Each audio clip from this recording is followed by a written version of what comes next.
Defense at the German Marshall Fund, Mr. Bruno Lété.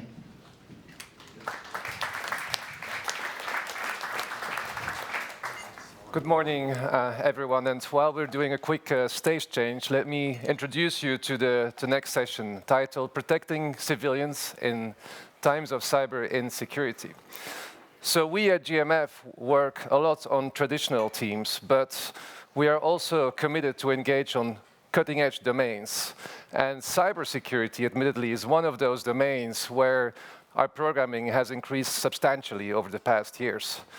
Now, it's not difficult to understand why. The digitalization of everything has brought untold human welfare. But on the other hand, it has also exposed us to some vulnerabilities, including cyber attacks. Cyber attacks that are conducted by individual hackers, by organized crime, and by nation states. And these cyber attacks are becoming more frequent and more sophisticated. So in this light, there's really two aspects that concerns our work at GMF. On the one hand, we see that nation states still play a significant role in the world's most destructive cyber attacks. And that is due to the fact that they have access to technology, to finances, but also to the fact that there's still no clear international framework how to regulate the behavior of states in cyberspace. On the other hand, we also see that ordinary civilians are still are increasingly put in the line of fire of these cyber attacks. For those that recall the WannaCry attacks, one of the impacts was basically the fact that dozens of hospitals in the UK National Health Service were knocked down, endangering the lives of people that needed urgent surgery. So these are serious issues to consider. So in this respect, our work really focuses, on the one hand, on finding policies that can protect civilians in cyberspace, but also, on the other hand, trying to shape the rules of the game in cyberspace. What rules should they be? And when we talk about rules, we think they should not only be shaped by governments, but also have a more inclusive approach, including business and civil society, that have their own valuable input to give to this. So we look forward to work on these issues at GMF, to do programming on cyber governance and to identify the policies to include multi-stakeholders in this debate. As a matter of fact, we will be launching a major publication on exactly this topic in September after the summer. So I invite you to stay tuned for that. And without much further ado, let me perhaps now introduce you to the chair and moderator of the session, Diana Kelly, CTO for Cybersecurity Solutions at Microsoft. Thank you. Thank you so much, Bruno.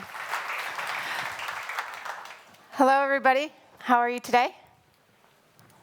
We've got a great panel here. We're going to be discussing protecting civilians in the time of cyber insecurity. And we'd like to make this really interactive. So if you have questions, we've got time worked in so you can answer questions. And we're actually going to start off with a question, with a poll, just to get a feel for how much you may know about certain cybersecurity things. And this poll is, what do the letters APT mean? So if you've got APT, so if you've heard of this, you've probably heard of this phrase, maybe in relation to cyber criminal gangs like Fancy Bear or Cozy Bear. So what do you think? If you can just pull that up on your app, what do you think an APT is? Well, you guys are looking at that. We have 4 options for you, and I promise one of them is correct. So while you're looking at that and filling those in, let me just briefly introduce who's here. We have Mark Green from the US House of Representatives. Eckart van Klaeden, who is the VP Global External Affairs for Daimler, and Antonio Missiroli, who is the Assistant Secretary General for Emerging Security Challenges with NATO. Welcome. Thank you. So what do we get? Okay, We got a smart audience. You guys know what APT is. We couldn't trick you. We tried. We tried to make them very viable, but so you guys know. Yes, it stands for Advanced Persistent Threat, and that's because these campaigns are very sophisticated. That's the advanced. The persistent part is that they're very good at getting inside of networks and staying in there and getting a toehold so that they can stay in a network for 6 months, 12 months at a time, and then a threat, obviously, because they're trying to attack the company that they're in or the organization that they're in. So congratulations. All right, to get us started, I'm going to just get a little bit of a level set from each one of our panelists. I'm going to start with you, Antonio, which is the question is about cyberspace being a new battlefield, a new battle dimension for NATO to address. What does that mean? Well, certainly not just for NATO. Okay. NATO only owns a little a portion of that space and that mandate. Yes, cyberspace is an increasingly contested space. It is a battlefield. If I may paraphrase von Clausewitz, it is where conflict is happening by other means, conflict or confrontation, and it is a space where the fog of war is thickest and where disruption is most likely. It is a battlefield of capabilities, in the sense that a number of essential services in our societies and economies are potentially affected by that. The critical infrastructure of our societies and economies is affected by that. Finance, transport, energy, health services, as Bruno correctly pointed out, communication in general, and therefore also military activities are affected by that. It is a battlefield of narratives, I mean, increasingly so, and it is the critical infrastructure of our democracies, the credibility, the integrity of our democratic processes and electoral processes that are affected. And it is also an unconventional battlefield as compared to the past. It is a battlefield in which the battlefield is not shaped by states. States may still have the legal monopoly of force. They don't have the monopoly of code. And it is very often the private sector that shapes the battlefield. The cyberspace is mostly privately owned and privately run. And it is also a battlefield where a plurality of actors, both state and non-state actors, operate, and they have a very different methods, very different capacities, and very different objectives. So it is not just a job for NATO, it is a job for everybody to deal with. Yes, yeah, you're correct. Thank you for correcting me. And on that line, since it is a job for everybody, for all of us globally, as a private sector company at Daimler in this age of cyber insecurity, what are some of the big challenges for Daimler right now? Yeah, thank you. Before we start discussing the challenges, I would like to say some words about the huge advantages coming along with it, because often the challenges are mirrored by the advantages. Yeah. And regarding cars and trucks, I would say, especially regarding cars, there are 3 or 4 huge promises coming along with it. The first is about autonomy and self-determination. The second is about safety. Yeah. The third is about privacy, and the fourth is about comfort. And all these advantages coming along with cars are multiplied with the new or not so new abilities coming from digitization and artificial intelligence. And if you mirror them with the challenges, you also can see that the threats coming along are also multiplying and attacking these 4 advantages.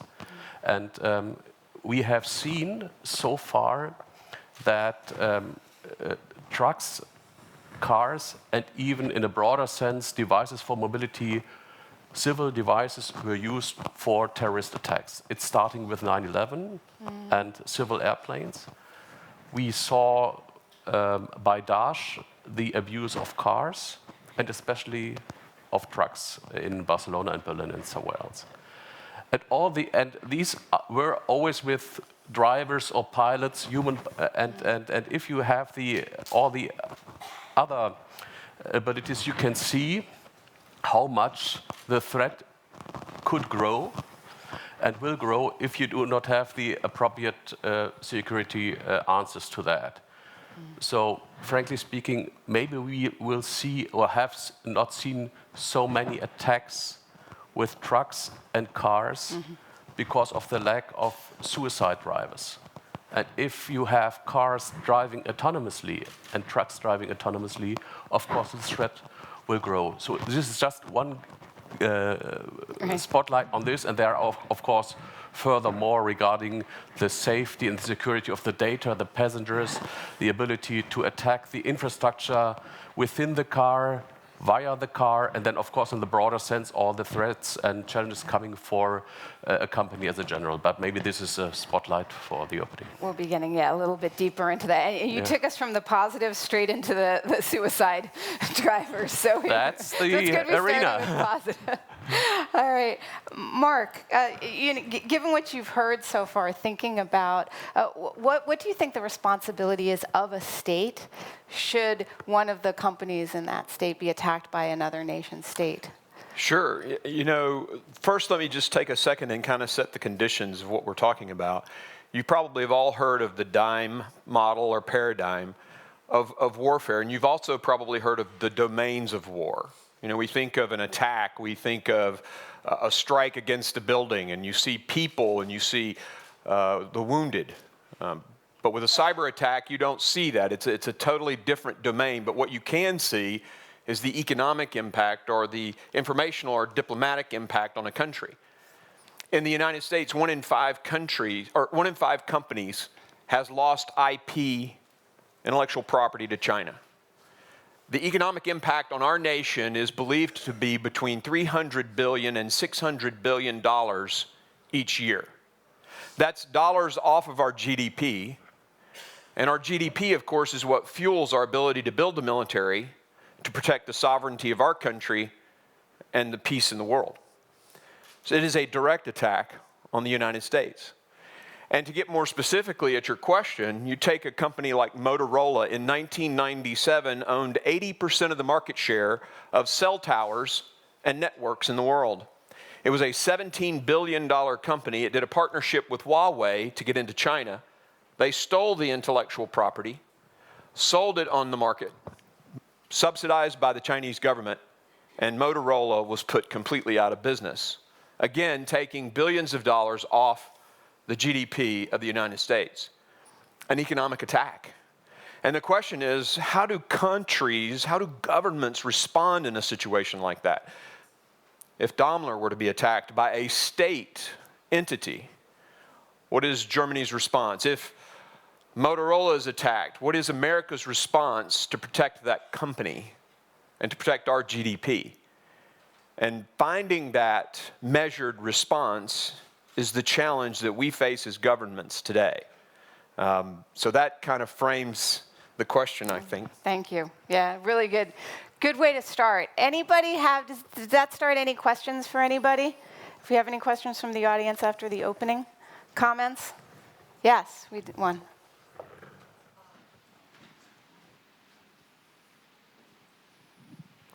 So I'm gonna pick on Congressman Green, especially with your background with the Night Stalkers.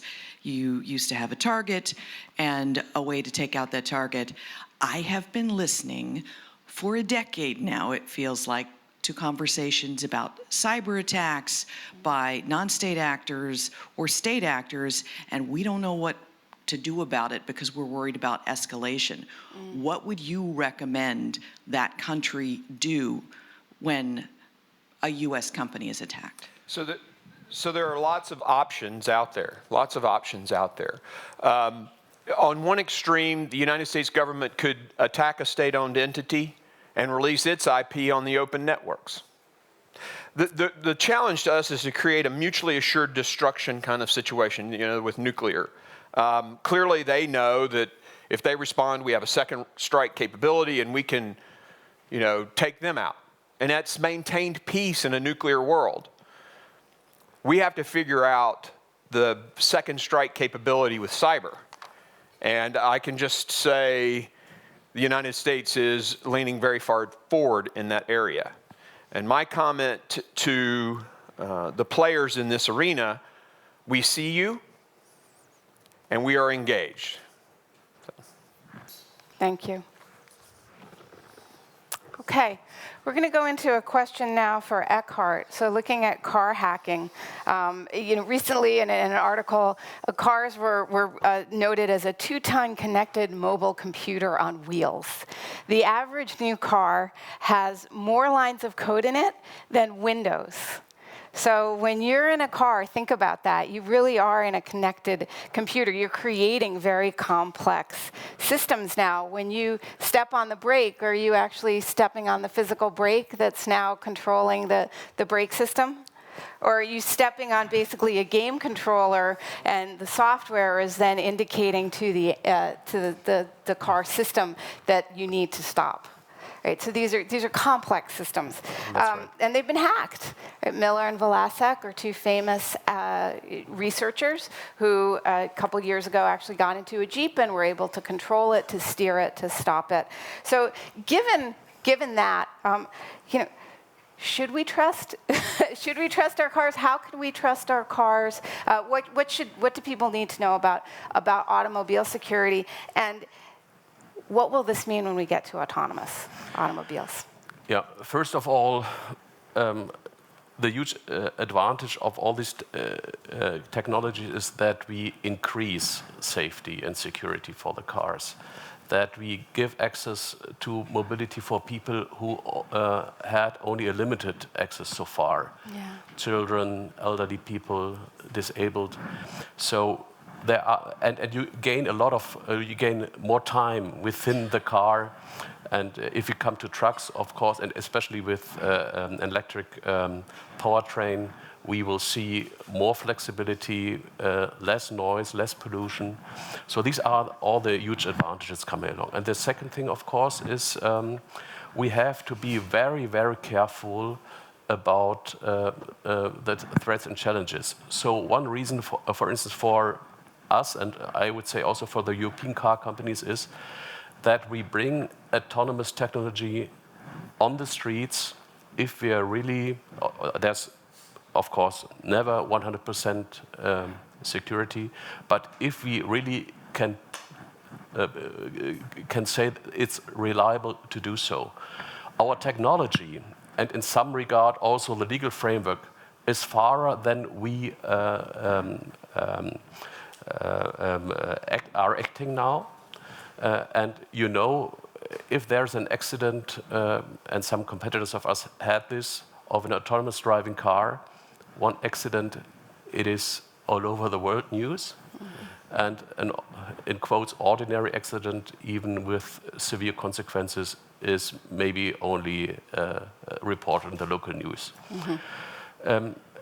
So the first thing is really to be aware of that and change the construction of the cars. So you have to put, of course, as we already did, safety first, and then designing the car around these needs and the new digital challenges. And then, of course, creating the framework with other car companies. For instance, avoiding a direct access of third parties immediately to the car. We invented the idea of a back-end server where others who have a legitimate interest in the data collected in the cars can get the access, but not immediately, not directly to the car because of these safety reasons. And the third, of course, be in a constant dialogue with others, with competitors in a legal and antitrust compliant way, of course, and with the authorities to be in a constant and permanent process of improving and exchanging. And this is also a challenge for the lawmaker, because the current way of lawmaking, I think, is not fast and not flexible enough to follow the tremendous process of technology. Yeah, the technology is moving very, very quickly, and that's great to hear about the information sharing, even among competitors, because we know criminals are sharing their tips and tricks with each other. So, we the defenders need to share too. Thank you. We have a poll now, just out of curiosity. How many folks here, are you ready for a driverless car? If we had one available, if Daimler had one available for you tomorrow to go out and buy, who's ready for it? All right, well, we're answering that. I'm going to get started on a question for you, Antonio. We've got an article here about, it's been reported that in retaliation for the drone that Iran allegedly shot down, the US drone, that the United States launched a cyber attack against Iran that disabled some of their missile launchers.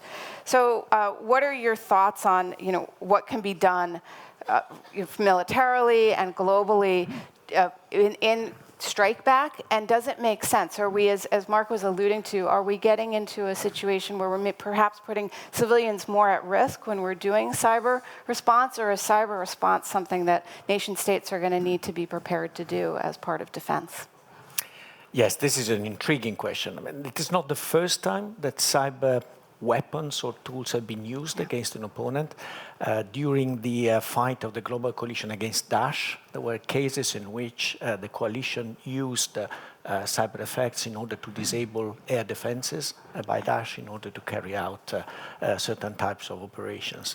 In this particular case, I think the peculiarity is that cyber tools were used to respond to non-cyber operations. I mean, the claims against Iran were not related to cyber activities, and response was through cyber means. On the right side, if I may put it this way, and I think that has been the perception of the international community, the United States used a tool that was less violent in its immediate and direct potential consequences. You remember the debate between the airstrike with the potential casualties and the use of cyber weapons. So it is true that the potential level of kinetic violence generated by cyber weapons is lower than traditional kinetic operations. On the other hand, as you correctly pointed out, there is always the risk, first of all, of unintended consequences. Cyber weapons are one-shot weapons. They can be used only once, and it is not entirely clear whether there will be control over the potential side effects of that weapon. It could be reverse engineered. It could be used and hacked back by a hostile player. And of course, there is a more general issue related to the controllability of these weapons once they are used. I think in this particular case, the case that you mentioned, the reception was positive because it was a better alternative to the one that was initially envisaged. Yeah, that's a great point. Yeah, sometimes it may be when you've got options of bombs or cyber, you weigh them differently. All right, so what do we get for the poll? Are we ready to drive our autonomous? If Daimler had it right, wow. We're almost split, Wow. 50-50. Yeah, I know. I'm ready when we get them right because I don't like driving. But Wow, that surprised me. I love are it. you surprised? Yeah, I actually, as a state senator, passed the legislation in Tennessee that defined automated vehicles. And I thought people would be, 92% of automotive accidents are human error.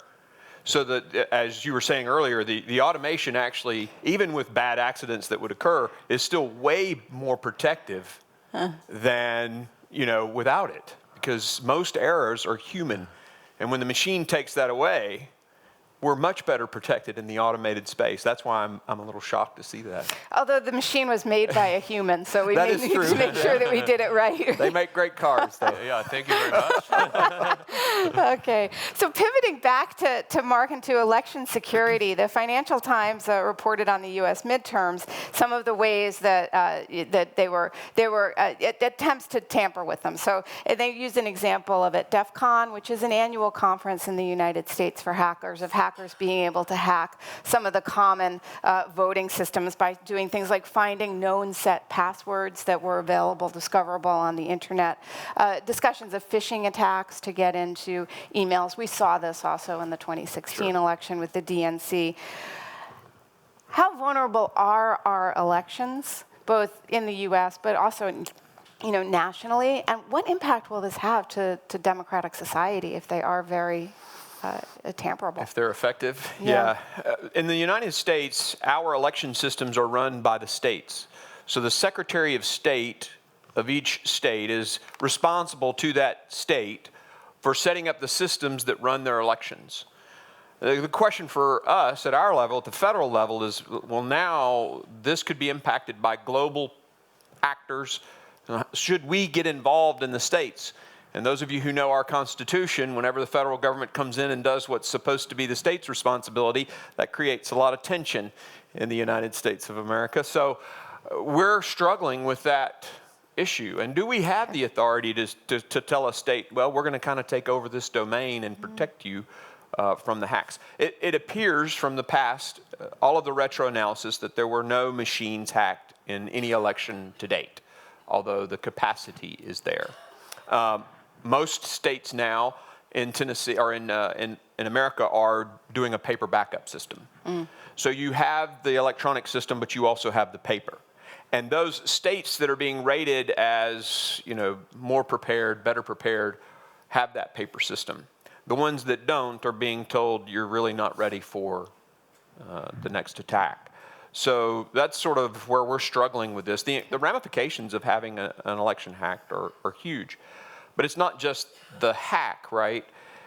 There's also changing people's perceptions. Marketers are out there using analytics to change people's minds about a purchase. So perhaps you Google watches, or you send an email that says, I'm thinking about buying a watch. That is analyzed. And now your ads are all about watches on your feed. Mercedes. Or Mercedes. Right? So that targeting of you is what concerns us in elections. Okay. Is we can change people's minds. Yeah. And that is very powerful. And that is the greatest concern, I think. Yeah, changing minds. Okay, we have a question for the audience now, which is, do you feel that our elections now, that there was a bit of a wake-up call in 2016, and are you feeling that now we're addressing this problem and that they're more resilient, or are you feeling a little bit nervous and like, oh, maybe we're in a worse state now that you've understood that there can be tampering with elections and with people's thoughts and helping to shape their viewpoint? All right, well, we're getting that set up. I'm actually going to go back, if it's okay, go back to you, Eckart. And we're going to take a look at an attack, which is the NotPetya attack, and as it went through Maersk, which is a shipping logistics company. And the lessons learned out of NotPetya were one that, and it was very nice because Maersk actually, as a company, has discussed openly their response and their lessons learned, which is this is a great gift to us as a cyber defense community, because it's very rare that a company will talk about their lessons learned, so they stay private. But Maersk has talked about with NotPetya the destruction where that it went through their systems very quickly, impacted 50,000 systems, $300 million in loss. What is notable also about the NotPetya attack is that Maersk was not the target. They weren't going after Maersk, they were going after a Ukrainian company. And Maersk was collateral damage, which is, I think, an eye-opener for, we have a very connected supply chain, we have a very connected business world. So an attack on one of our partners may ultimately, get back to us. And Maersk said that they've learned that they needed to focus on both prevent and recover. And I'm wondering, from your viewpoint, how do you balance that, especially in an operational technology manufacturing environment? The cars themselves have operational networks in addition to information networks. How do you balance prevent and recover in those kinds of systems to make sure that civilians are safe? Yeah, of course, I cannot go now in technical details.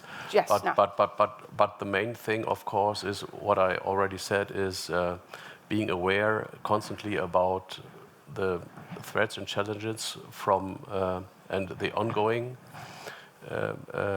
development of this in exchange with security administration and other companies, and then of course also thinking about what could happen step by step. And for instance, from a car company, and in that regard, the Maersk example is a good one, that it was not the primary target, the company. It could be the passengers in the car.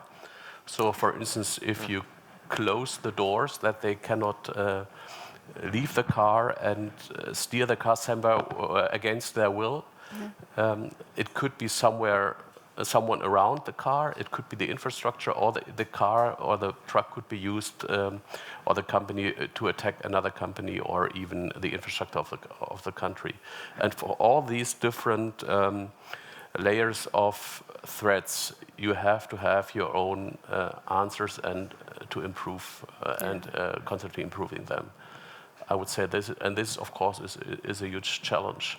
But again, and coming back to the survey, whether people would like to use an autonomous car, this is what we see also reflected by our, or this is what we see also among our customers, that beside of the huge technological advantages it has, there are concerns and there is skepticism. And we have to take this very, very seriously, because this is a, I would say, a natural attitude of the desire for safety. All in all, we trust our industries very, very much and our infrastructure. So for instance, if you're crossing a bridge, you're trusting that this is well constructed and it will not break down if you're on it. If you put your beloved ones into a box of metal on 4 wheels and drive with them 1,000 kilometers with 200 kilometers per hour, this is of course a huge statement of trust. And it's about food. For instance, in former times, in the past, the fear getting poisoned was huge. We know that from history, literature, and so on. Today, we have no concern buying a hot dog at a railway station or something like that. So our whole society, although we talk so much about mistrust, it relies on trust and confidence on each other. And maybe, and in the broader sense, for the political process, this is attacked, but in the broader sense, we have really to keep this and be aware that maybe this trust, this litmus in our society could be this gloom of our society could be the main attack of someone who wants to hurt us. Mm-hmm. Yeah, great point. And it's very much trust but verify, right? But yeah. Trusting is not enough, because it has to lay on really on a constant safety and security strategy. Yes, and testing. Yeah, and I love that point about layered, because it's true. You know, we have layered systems. We have to test them individually, test them as a whole, in order to really get that full picture. And supervise them. Yes, in production. Yeah, thank you. And in practice, of course. Yeah. And not only in production. Right, yes. That's actually, so when we say in production, it means when a website is running. But you mean when you're producing the car versus when I'm driving it. Yeah, that makes sense. Okay, thank you. And Antonio, let's go to sanctions. So the EU was, I think we just passed, there had been discussion, but now the EU is looking at sanctions for if there's state-linked hacking and addressing that. And I'm wondering, what are your thoughts on sanctions? Are they going to be useful, not useful? How they're being implemented? Do you think that that we're going in the right direction? Well, sanctions are part of a broader conversation on deterrence in this field as in others. And of course, the peculiarity of cyberspace is that hostile operations are very difficult to detect, are very difficult to deter, and are very easy to deny. And that is the dilemma public authorities are confronted with, and states and international organizations. The EU is true, just a few weeks ago, approved what they call a cyber sanctions regime, that is a sort of offspring of the cyber diplomatic toolbox that the EU has launched 1 year ago. And it puts into play the capabilities of the European Union as a regulatory body, and what is envisaged is the possibility, for instance, of asset freezes or travel bans on people who are identified as perpetrators of cyber attacks. So it is a way of using non-cyber responses to cyber operations. It's the flip side of what we discussed earlier on. I think the main value is political, that is imposing costs on those who carry out these attacks, and to do it publicly on top of that. There is an element of naming and shaming in public that is important as a political form of deterrence. Yet again, the flip side of this is that precisely for the reason that I mentioned earlier on, these attacks are difficult to detect and easy to deny. The kind of intelligence that can generate the evidence that could lead to imposing sanctions against specific individuals, organizations, or states is sensitive. It is very difficult. It would probably not stand in a court of law, or we wouldn't like to present it in a court of law because we would show our end. That is the dilemma that was already presented. We were already presented within the fight against terrorism. In certain cases, we had evidence, but showing the evidence would have showed our ends and our own sources of intelligence. And therefore, I think that it is still predominantly a political tool that has to be used. The Senator spoke of DIME. That is the magical formula, diplomatic, information, military, and economic means that have to be used in order to deter these operations. But deterrence is deterrence by punishment. We mentioned earlier on the possible use of active or offensive cyber. Could also imply non-in-kind operations like the ones that I mentioned. But deterrence is also deterrence by denial. It's about building resilience. And I think that is the biggest part of our task in this particular domain, to build resilience against all these forms of cyber attacks. Yeah, completely agree. And this is something that we've been really promoting very much in the cybersecurity space, is that, it used to be it was all about prevent. Keep them out. But we've learned that there are so many attacks against organizations that assume you're going to get, at some point, someone's going to get in. That doesn't mean that they got your data, that they hurt you, but you probably will have some sort of successful infiltration. So detecting them and responding, being really quickly and being resilient. That's what resiliency is, that ability to detect and respond so quickly that even though they may have attacked you, they haven't actually damaged or gotten your data or put your cars out of production. So can we pop back to the autonomous car? I think we had was it the autonomous? No, the elections, yeah. So how are we feeling about the elections? We're still concerned. Let's put it that way. So we still, some work for us to do, I think, as a community on elections.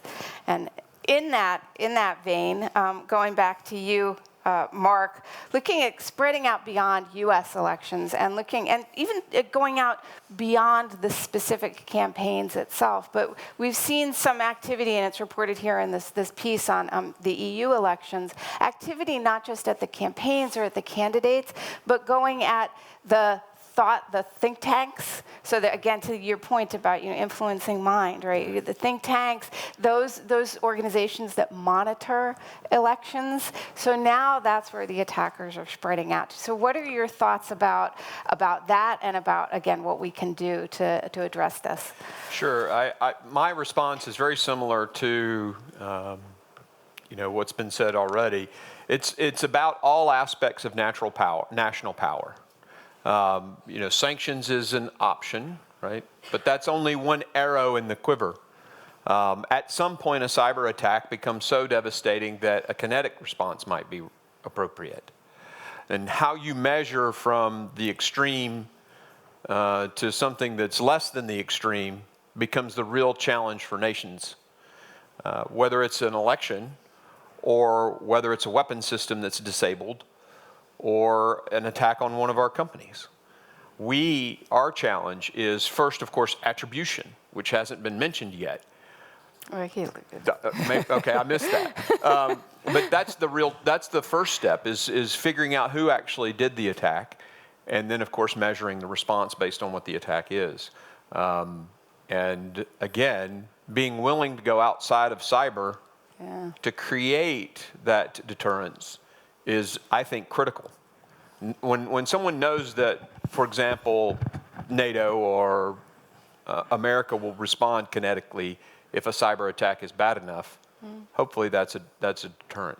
So. Yeah, interesting. So being prepared to take some sort of action. Absolutely. Really, okay. Absolutely. That's what I mentioned earlier about having a second strike capability, whether that's cyber or whether that's kinetic or whether that's economic or whether that's embarrassing them, which was mentioned earlier. So on that point, we have another poll, and also I'd like to, again, open it up to questions. If anybody, after we're talking about elections, okay, great. So I'm going to throw up the poll first, and then we have a question over here. So on the topic of sanctions, and we do understand, right, there have to be multiple kinds of deterrent, multiple kinds of responses available, but you know, sanctions themselves, what are the thoughts in the room about, are they going to be effective to help us stop or at least to deter some of the nation-state attacks? And while we're getting your responses, we've got a question over here. Laura Rosenberger from the German Marshall Fund. Congressman, you mentioned earlier Huawei as you were talking about some of the threats that we face. The president at the G20, following his meeting with Xi Jinping, just said that he's going to allow U.S. companies to continue to sell parts to Huawei. He's apparently now clarified that that doesn't mean they're off the entities list yet, but they're going to be reviewing this in coming days. I'm just curious, I know that you've introduced a bill in Congress that would prevent sensitive tech transfer to China. Yep. Be curious for your reaction. For Eckart, I'd be curious for your perspective from the industry, which I know has been really wrestling with this whole supply chain question. And Antonio, I'd be curious for your perspective from allies, who I know have been really trying to think about how to handle the Huawei issue. Seems that the president's message coming out of Osaka is a little bit confused, in my opinion. We've said Huawei is a national security threat. The president's message today seems to be that it's more of a bargaining chip, which is exactly what we've told our allies it's not. So I would just be curious for all of your reactions. Thanks. Thank you, and let's answer in the order that you had asked. So, Okay, sure. so I'd have Mark, to go back Eckart. and look at what the president said. I'm not sure. Oftentimes he uses generalities to create confidence in certain things when we turn around and do maybe things a little bit differently.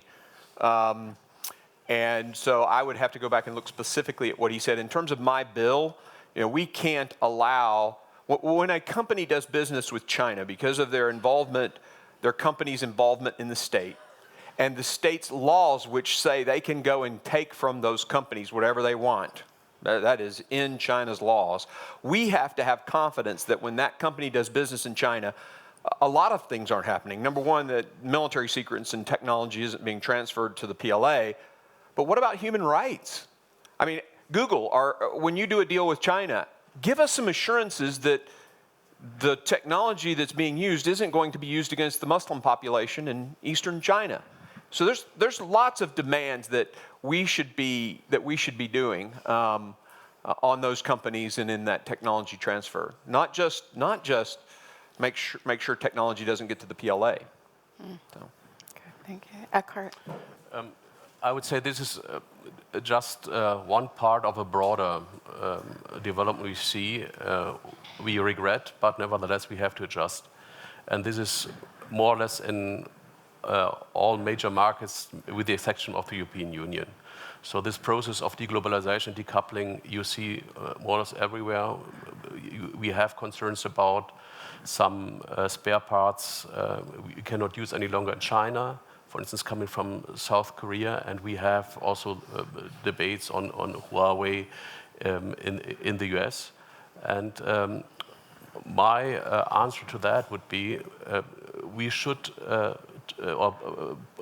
politicians and the states should try, the international community should try to stop this deglobalization tendency, this decoupling by an international framework and regulation and treaties as good as possible. And if this is not as possible, of course we have to adjust. We have 3 huge markets, the European Union, the US and China, and in all these markets this is a simple statement: we have to be compliant, and then of course we will follow the regulation. But at the end, if we have to develop every product more and more specific for the several markets, and we cannot benefit any longer from international supply chains, at the end the customer has to pay this. Higher prices, less products, less comfort, and maybe this could be an encouragement for politicians to avoid this as possible, but at the end we will have to adjust. We have to be compliant. Yeah, and the interconnectedness and the complexity of supply chains these days is really staggering. Yeah, and to throw that way off with eliminating a whole country. At the end, no one has to win on that, or will win on that. I think at the end, if we see a tendency for more deglobalization, for a shrinking free trade, in a market system and also in non-market systems, at the end the customer has to pay. Nobody likes to pay more, do we? All right, Antonio, your thoughts, please. Well, it is no secret that the discussion on that started only recently, mainly out of the initiative of the US administration. I think it is a discussion that takes into consideration three potentially distinct issues. One is, of course, 5G technology, the next generation of communications technology. Another one is Huawei and or components made in China. And the third one is China itself. The big elephant in the room is China itself. And to some extent, the conflation of these three issues creates a little bit of confusion in the strategic discussion on this. Let me just say that the decisions on the first element of this equation, that is telecommunications networks, is a national responsibility. So it is individual states that decides through tenders and specific processes what kind of technology to use in the future and who would be the vendor that would benefit from that. Of course, a degree of coordination is necessary precisely because of the nature of cyberspace and the fact that we are all connected, and this is a technology that increases the degree and intensity of connectivity. It is an area in which probably it is too late to have just a binary choice, either Huawei or not Huawei. Some countries have already decided to ban Huawei.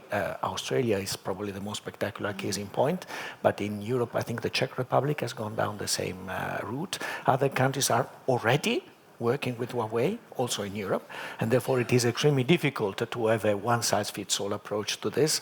Even the European Commission, that has marginally more regulatory authority than NATO, is struggling to come to terms with this. There is a process currently underway to assess the level of dependency on that. We use exactly the term supply chain security.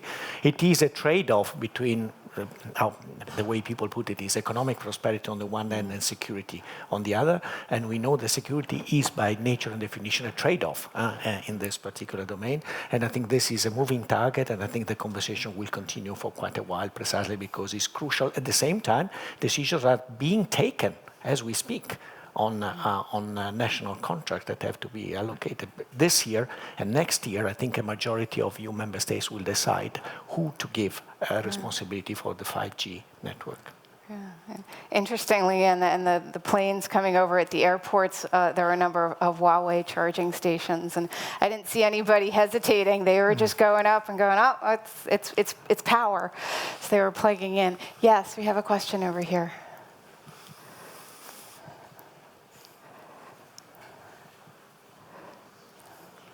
Thank you very much. Hiro Akita from Nikkei newspaper, Tokyo. My follow-up question about the Huawei to a congressman. According to a report, President Trump said US companies can sell their equipment to Huawei. There is no great national emergency problem. So if this is, I know that we shouldn't overreact to his tweet or his remarks. It is not necessarily the policy. But my question is that if he really tried to delist Huawei from the list of national security concern, what would be the reaction of the Congress, and what can Congress could do to stop? Thank you. I'm certain that the president didn't mean that current laws that restrict the transfer of sensitive technology to China would be undone, right? So clearly he's talking about technology that does not have that national security threat, right? So, and he's talking about in one direction, from the United States to Huawei. He's not talking about Huawei to the United States. We still insist that our 5G networks, we're not allowing Huawei in. That is the key piece, because the 5G is the highway for the Trojan horse. And when you think of all the connected systems that will be running on those networks, healthcare, automated vehicles, aircraft, we have to do everything we can to protect the network. So again, I think this is non-sensitive technology going in one direction, not the other. Thank you. We're not super stoked on sanctions as being effective in this room, so that's an interesting set of feedback. And again, as I think as Antonio pointed out very rightly, is that they're not meant as going to be the only thing to use, but just really a tool in the toolbox. But interesting that we don't have a lot of faith, at least in this room right now, with sanctions. I think there was a question over here. Yes. Oh.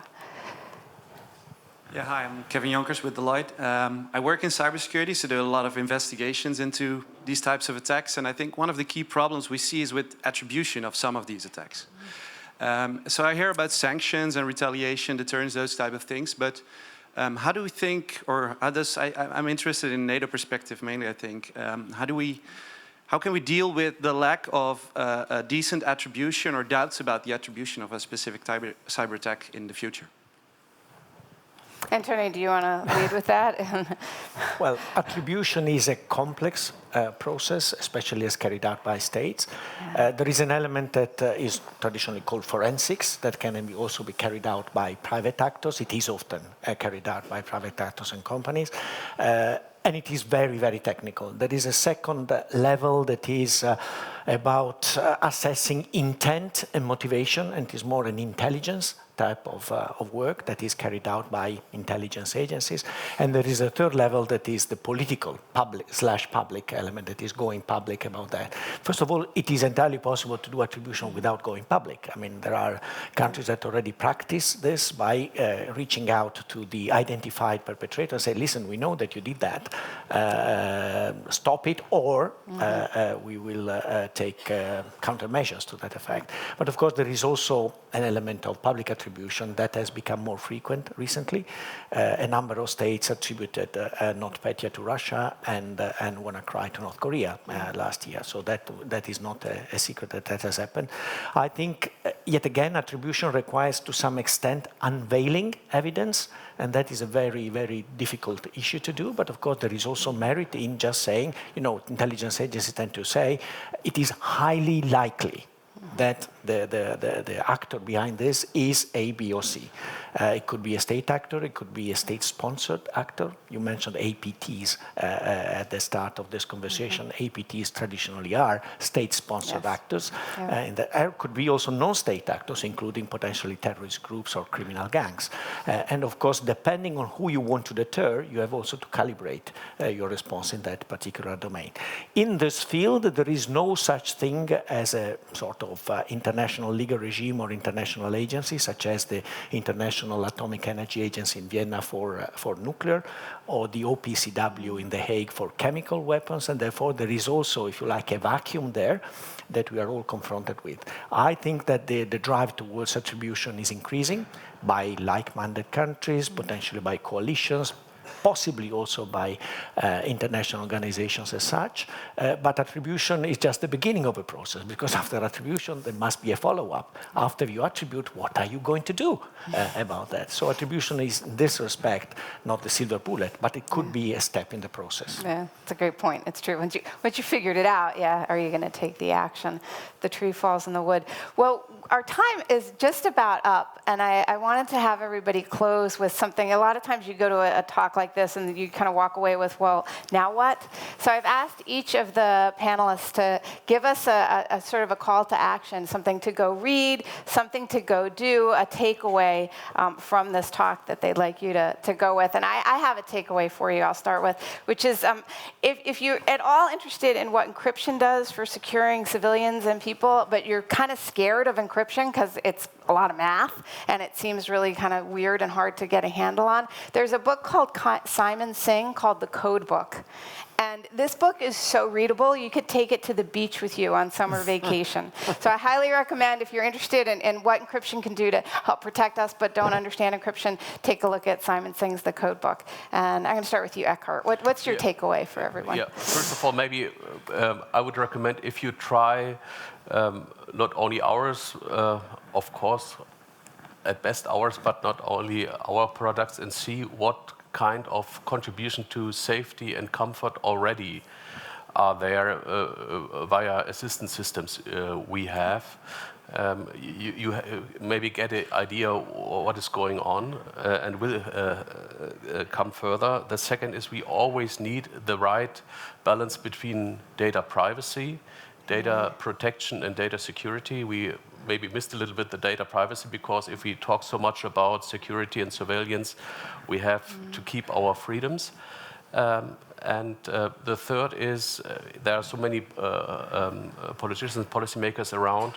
I think we need on this a global regime as we have or had on arms control or on climate protection to take the right measures here. And last point, I love the idea of a Hippocrates oath for those who make data and design this. Yeah, so staying, yeah. I'm going to follow a code of conduct with my code, with my data. Yeah, thank you. Antonio. Well, the professor in me cannot resist suggesting readings. Okay. One is a book that I read already some time ago, and I found at the same time inspirational and scary. And it is written by a professional psychologist called Mary Atkin, and it is titled The Cyber Effect. And she has analyzed the effect of cyberspace and the web on our social behavior, individual and social behavior. And it is very well written. It is easily accessible. It keeps you awake at night. Okay. And the second one is a book titled Like War, and subtitle is The Weaponization of Social Media, written by two American analysts. And it is a very instructive story of how this started out a few years ago and how it translated into what the reality, the brave new world we are confronted with right now. And it is not only based on the United States, but also on experiences made in Europe. It will have to be updated regularly, I think, because the pace of development in this field is so fast that it will require second, third, and fourth editions in the years to come. Yeah, thank you. Those are great insights. I would just suggest, sort of at the 100,000-foot view, you talked about the China as an entity itself, as a nation. The 100-year marathon by Michael Pillsbury is very enlightening, and I would suggest folks look at that. And also, Rand Corporation, I think, has got some of the best analysis on cyber warfare. So look at Rand Corporation. They have some really good resources out there. And the last thing I want to say is just because it seems like your nation isn't necessarily responding, they still could be. That's true. There's a lot of work that's not publicized. Right. So yeah, thank you all so much. Please give this panel a great round of applause. Thank you. Fantastic. With pleasure. Thank you. Pleasure. Coffee break.